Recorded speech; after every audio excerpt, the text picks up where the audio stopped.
Olá, tudo bem? Eu sou Wesley Lely César e este aqui é o Universo da Música. Você pode me acompanhar por aqui todas as semanas se inscrevendo no canal, ok? Então vamos ao programa dessa semana.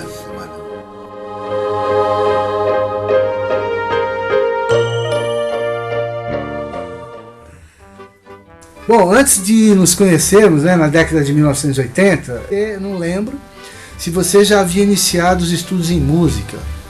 E com quem foi? E você lembra? Não, lembro, claro.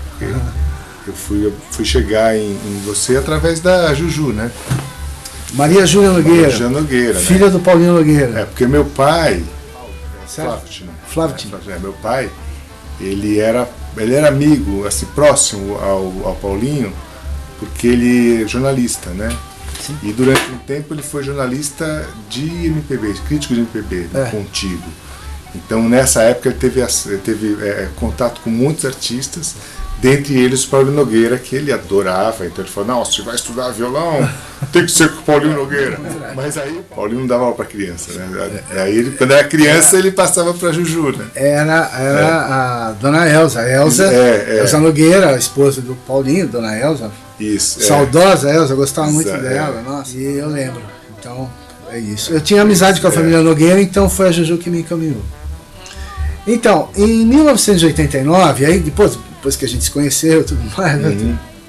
Em 1989 você foi para a USP e então começou sua trajetória acadêmica, né? Certo. Aí você já pensava na musicologia como formação acadêmica? Não.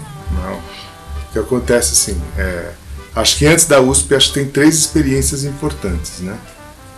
Inclusive que me ajudaram a entrar na USP, algumas delas mais, outras menos, né? Porque estudei com você mais ou menos um ano e pouco, e falei para você do interesse que eu tinha pro jazz, né? Música brasileira, e você me deu um super suporte, até isso é bacana, até deixar isso registrado, né? Como o professor Wesley, né? Professor Lely, que acho bacana assim para os professores de guitarra e tudo mais, que mesmo você tendo a sua praia tal, de rock, né, não tinha nenhum problema em indicar para outras praias, né? A questão do violão também você me apresentou, me ajudou bastante, né? Então acho que isso é importante para o educador, né? O educador que pode ter até a praia dele, mas que não tem uma visão preconcebida e que ele encaminha os alunos conforme o interesse dos alunos, né? Acho que isso para mim foi fundamental. Eu sempre fui aberto, né? Quer dizer, de repente você está um professor que é cabeça fechada, não, só que a verdade está aqui, só essa praia é a verdade, o moleque pode ficar nessa, né? E aí depois ele não vai para outras coisas, né? Uma característica minha é essa coisa de deixar a coisa em aberto. Claro, né? Então eu fui pro Aldo. O Aldo Landi. Na verdade não era o Aldo, né? Porque o Aldo ele dava aula com mais 2 pessoas. Era o Beto Vasconcelos. O Beto e o Luiz de Ribeirão. Esse eu não conheço. Então, esses eram 3 professores, você ficava nos 3, assim. Né? E foi bacana porque eu tinha algumas lacunas, né? Posto Holly, bom, essas coisas. Mas aí, então, e o Luiz me encaminhou pro Rizek. O Ricardo Rizek. Exatamente. Então foi o Aldo, né? Vamos dizer assim, esse trio do Aldo, o Ricardo Rizek, que eu fui através desse aluno do Aldo. Porque assim, eu queria saber o que era dodecafonismo, né? Então eu ficava enchendo o saco do Luiz, né? Preciso ver o que é isso aí. Aí eu falei, não, vai nesse cara aqui e não enche o saco. E aí eu fui cair no Ricardo. E também teve a Escola Municipal de Música. Eu fiz um ano com a Laura Abraão, né? Sei. A questão tradicional de teoria e solfejo, que isso também me ajudou a entrar na USP, porque sem esse conhecimento um pouco mais formal, né? Na época, não sei hoje, ficava mais difícil entrar. Então teve esses 3 elementos, mas nunca entrei para fazer musicologia. Nem pensava nisso. Porque musicologia no Brasil ainda era muito incipiente naquela época. A gente teria que fazer uma entrevista só para falar do Ricardo Rizek. Sim, né?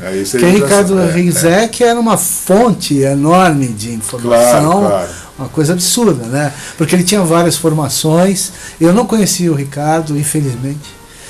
Mas eu tive vários alunos que foram alunos do Ricardo. Porque assim, ele era uma espécie de outsider, né? Mas também não existia musicologia naquela época. Sim, Você tem que sim. pensar que as primeiras revistas, Quer dizer, não existia. claro que tinha, mas ela não estava na universidade. Isso, Né? Isso. Então, quer dizer, a musicologia as universidades existia desde a década de 50. tratavam de graduação, de formação de músico, né? Principalmente músico de orquestra. Né? Era também, por outro lado, a universidade no Brasil, USP e muitas outras, eram abrigos de compositores contemporâneos. Sim. Né? Porque faziam uma música muito hermética, muito difícil do público digerir. Então, como não tem mercado nessa música, o lugar ficou um pouco natural, era um pouco isso. A gente tinha o Ville na USP, a gente tinha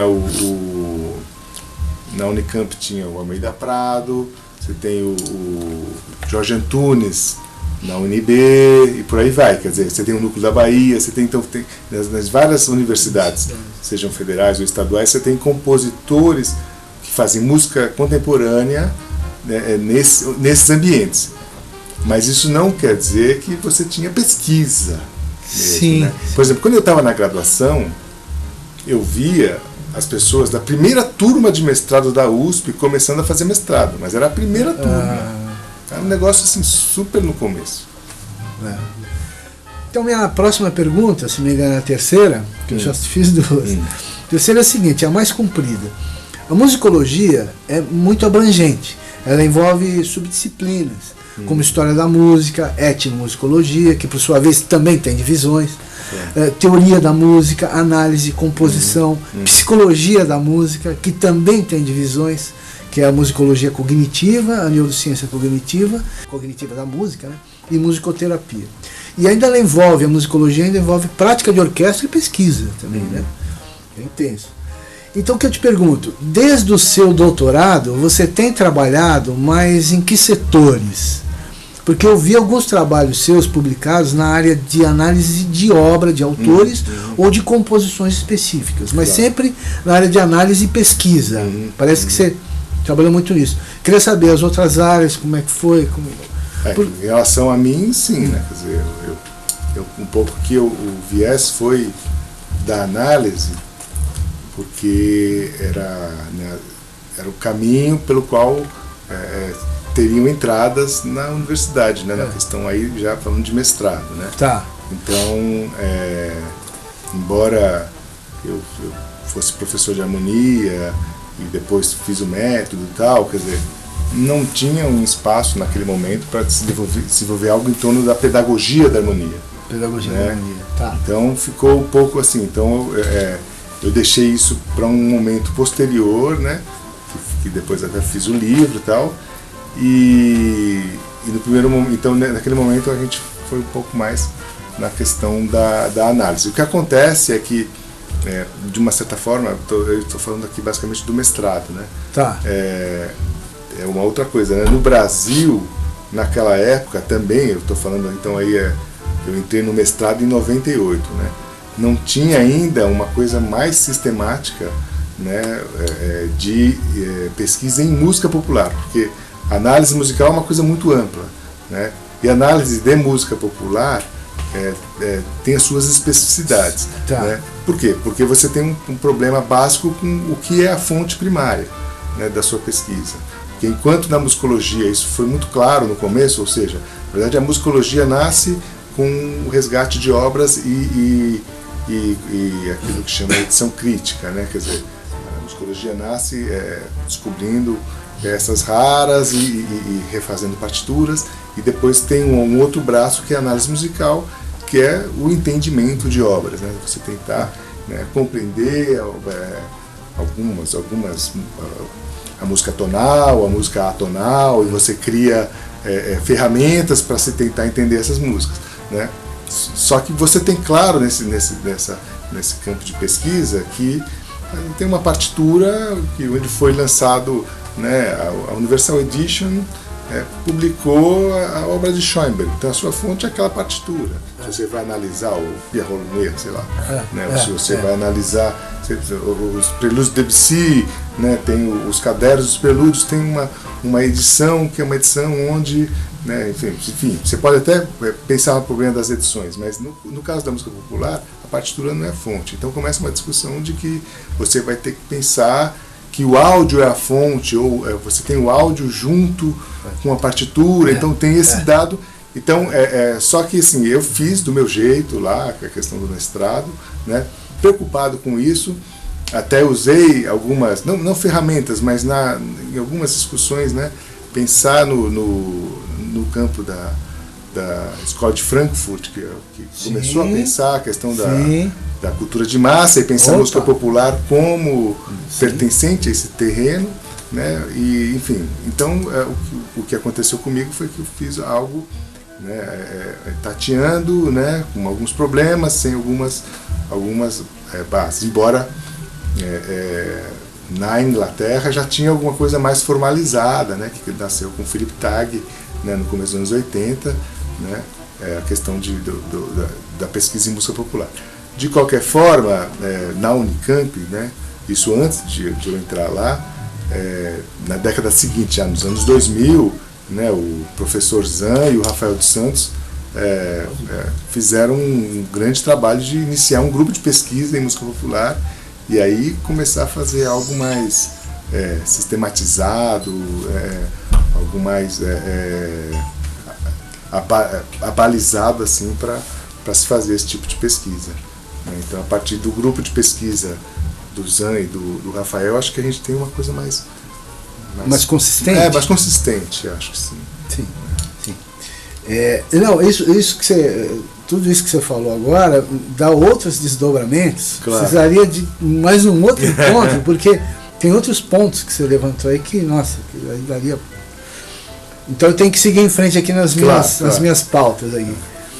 Eu queria ler um texto rápido aqui, que você conhece, que é dessa minha obra aqui, Música, Cultura e Sociedade, que você conhece ela.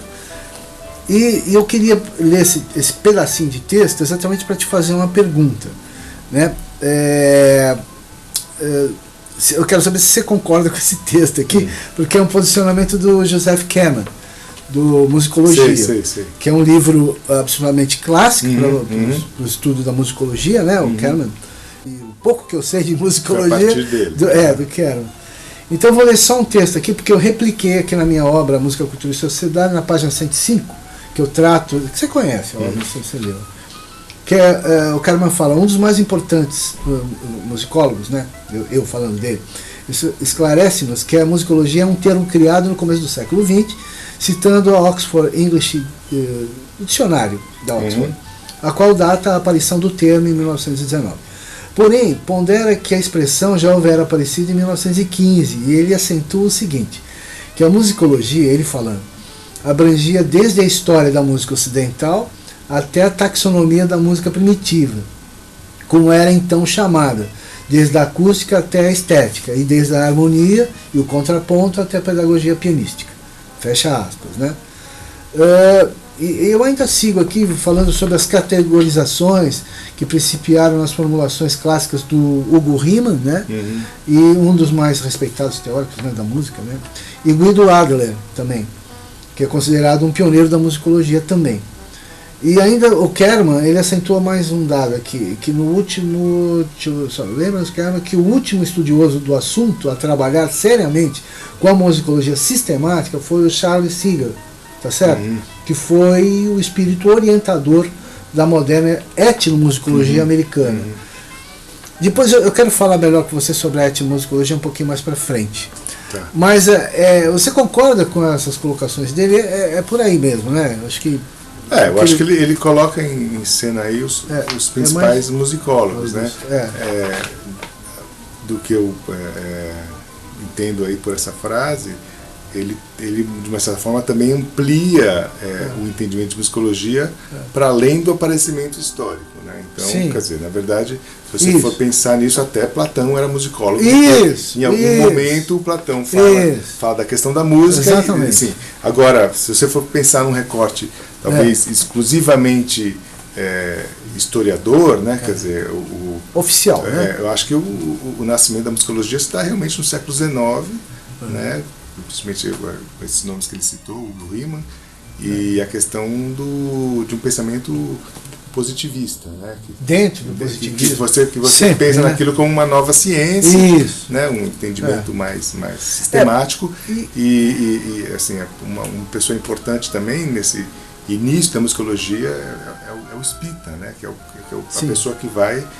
são os catálogos, né? Quer dizer, fazer o catálogo da obra de Bach, fazer esses levantamentos que são até mais quantitativos, não são tão... Quer dizer, de um lado você tem o Hugo Riemann, que está pensando teoria, ou seja, como se dá uma fuga de Bach, né? Como se dá uma sonata de Beethoven, né? O que está em cima nessas obras, né? Como é que se dá essa organização? Quer dizer, de um lado você tem esse trabalho que está tentando organizar o que está por trás das obras e até chegar numa espécie de, entre aspas, de receita de bolo. Do outro lado você tem um trabalho que é até um trabalho mais vamos, né, descobrir partituras que não existem, tentar fazer um levantamento de todo o catálogo da obra de Mozart, né? Quer dizer, você tem esse outro trabalho, essa outra musicologia, né, que é uma questão mais de levantamento de obra e tal, né? Que é, por exemplo, apontando para a etnomusicologia, né? Que é o que Alain Danielou, né, vai chamar de musicologia comparada. Né? Então ele vai pensar, olha, como é, o Ocidente é assim, o Oriente é assim, né? Porque o Danielou começa a escrever antes de aparecer, ou pelo menos ele não se apropria, nos 50 ainda, do termo etnomusicologia. Entendeu? Mas a etnomusicologia, bom, nós vamos falar adiante, né? Mas a etnomusicologia é bem mais recente do ponto de vista oficial, né? Como cadeira de universidade e tal. Quinta pergunta. Como a musicologia vê, aliás, antes de eu fazer essa pergunta, você viu no meu livro aqui, Música, Cultura e Sociedade, que eu trato, tem um capítulo dedicado à biomusicologia, que é muito mais recente, surgiu no final da década de 90. Acho que eu fui um dos primeiros a falar de biomusicologia no Brasil, porque eu escrevia numa revista, você sabe, você conhece, né? A revista lá, Music Yoga, Valéria. E eu fiz tinha uma coluna que falava sobre música, cultura e sociedade, e eu escrevi sobre a biomusicologia nas minhas pesquisas, eu descobri. Você sabe que música, cultura e sociedade é o nome da nossa linha de pesquisa, né? Que é o nome do título do livro. Então, como a musicologia vê a biomusicologia, que surgiu em finais da década de 1990 na Europa, pois ela já chegou, a biomusicologia, ela já chegou como matéria de estudo no mundo acadêmico musical, aqui no Brasil. Mas você tem uma ideia se ela se tornará cadeira em breve futuro ou apenas mais uma subdisciplina dentro da musicologia? Então, primeiro assim, eu não sei se eu estou autorizado para falar em nome da musicologia, entendeu? Entendo. E outra, eu não sei exatamente o que é a biomusicologia, exatamente. Dá porque a biomusicologia, está aqui no meu capítulo 3 aqui, ela tem 3 áreas de estudo. Eu quero te mostrar mais as áreas de estudo, porque a gente vai direto ao ponto. A biomusicologia foi organizada por 3 cientistas europeus, né? No final dos anos, eles faziam uma série de palestras e tal. Eles reuniram vários cientistas e montaram a biomusicologia como uma nova ciência que estuda as origens da música. E eles dividiram o estudo em 3 campos. Em musicologia evolucionária, tá? A musicologia comparativa, que aí está dentro já do da tua área de estudo, né? Que é a etno, né? E outra área deles, que eles dividiram, é a neuromusicologia, que agrega a neurociência. Que agrega a neurociência com a musicologia, né? Então, são essas 3 áreas de estudo. Eles dividiram em 3 áreas. Eles dividiram, mas partes já eram estudos existentes. Isso, exatamente. A novidade aí é a neurociência.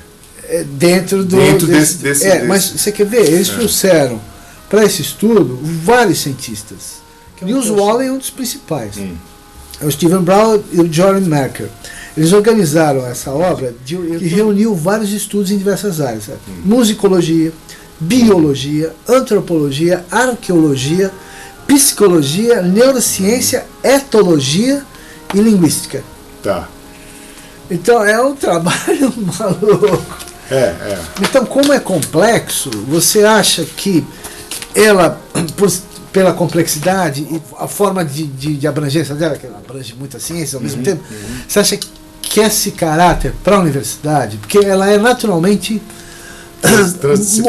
transdisciplinar, naturalmente, ela, como é que ela se enquadra? Porque na universidade, veja bem, nós temos ainda uma tradição do século XX ainda, que é a tradição da especialização. Sim, muito embora no mundo acadêmico você tenha a multidisciplinaridade, a interdisciplinaridade, que é totalmente parte do mundo acadêmico, porém a transdisciplinaridade, né, que até esse termo eu tomei emprestado na minha obra do Edgar Morin.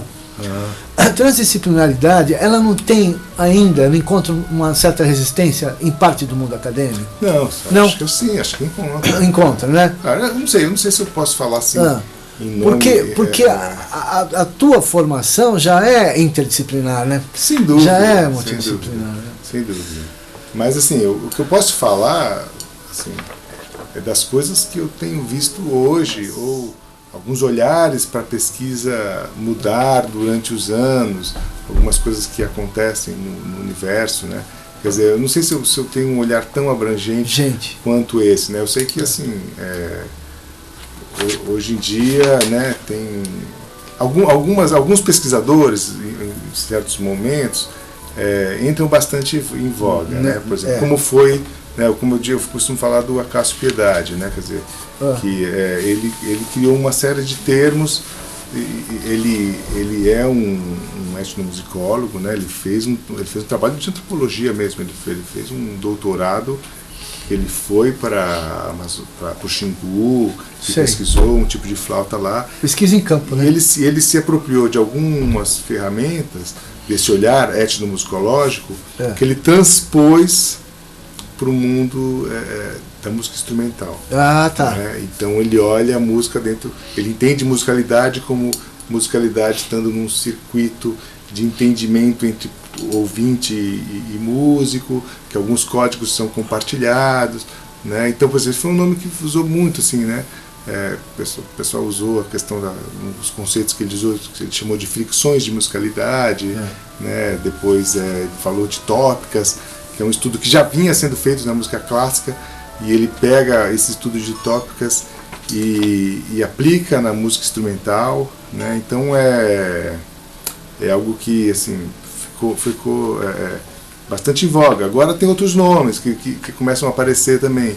Então alguns nomes já trazem embutido no seu bojo, né, a transdisciplinaridade. Já são estudos ou interdisciplinares, né? Quer dizer, já são estudos que já têm um olhar que tem, né, tem sociologia, tem antropologia, tem musicologia e tem olhar cultural também. Então, neurociência, uma das poucas pessoas que eu ouvi falar que estava trabalhando um pouco com isso era o Rogério Costa, na USP. Sim. Porque trabalhava improvisação livre, e aí, uma certa época ele estava interessado nisso, na questão do entendimento do cérebro, né? Quais áreas estão atuando enquanto você está improvisando, né? Mas são coisas que são muito... não tem uma coisa unificada, assim, né? Todos estamos pensando isso, né? Quer dizer, na verdade, cada pesquisador, né? E isso é uma ideia, acho que bacana, tem a sua liberdade para se fazer, né? Quer dizer, enquanto o nosso mundo acadêmico estiver como está, né? Enfim, até a segunda ordem, né? A gente tem muita liberdade para, por enquanto, seguindo alguns parâmetros, tal, para desenvolver a pesquisa, né? Do jeito que você acha pertinente.